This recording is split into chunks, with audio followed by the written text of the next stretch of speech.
Alain, propos d'un Normand. Ceux qu'on ne voit pas.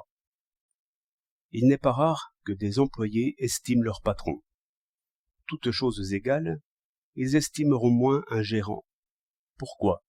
Parce que le gérant exprime alors l'avidité du patron, sans pouvoir la corriger. C'est comme si une partie seulement du patron gouvernait, ou comme si le gérant avait une avidité sans mesure, non équilibrée par d'autres sentiments.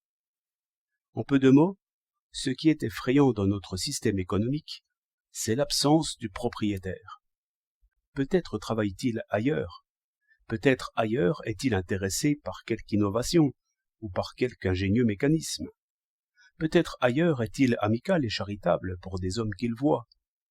Mais ceux qui travaillent pour lui, les vendeurs dans le grand magasin, les ouvriers dans l'usine, les mineurs au fond des galeries, sont moralement abandonnés.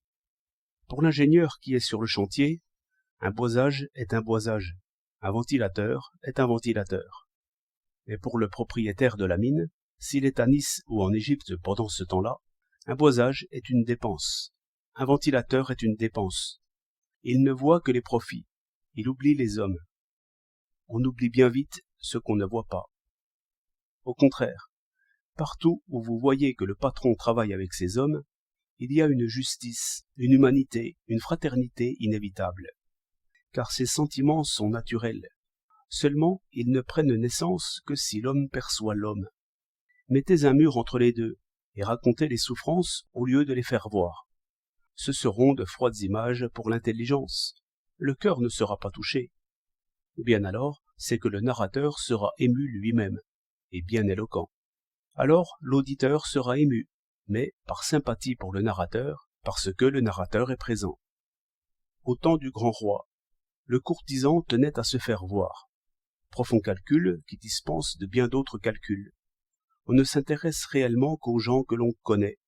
Napoléon ne récompensait bien que les services rendus sous ses yeux. Il oubliait les vétérans d'Espagne.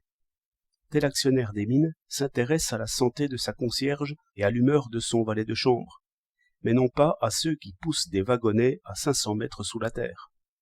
On est doux au cheval dont on est le maître, si l'on tient le fouet, mais si c'est le charretier qui tape, afin d'activer les mouvements et d'augmenter les profits, on n'y pense point.